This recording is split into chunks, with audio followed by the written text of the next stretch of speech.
Over 1 million people are out again in a rally against tough economic measures.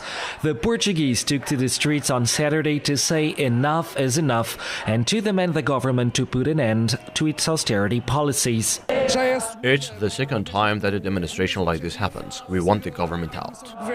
The international troika has sent a delegation to Portugal to evaluate the government's reforms, but they were not welcomed by these demonstrators.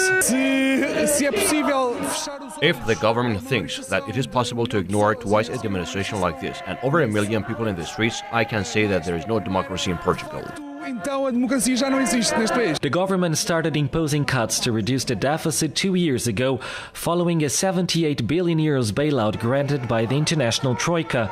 But now Lisbon would like to see budget deficit goals eased as austerity undermines economic growth and unemployment rises to a record level of over 17%. And things could get worse this year. The executive will launch huge tax hikes and plans to cut 4 billion euros in spending. It seems that the government is taking advantage of this crisis to undermine Portuguese welfare state. Many say that an alternative needs to be found. That alternative should start with the end of austerity. We need a social consensus to achieve that goal. We need to set a calendar and organize ourselves. And then we must find growth. Part B. But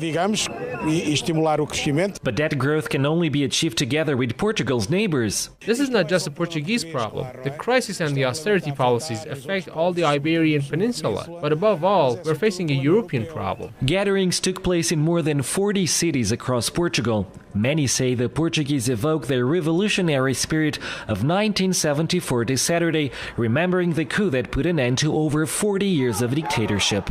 António Oliveira Silva, Press TV, Lisbon.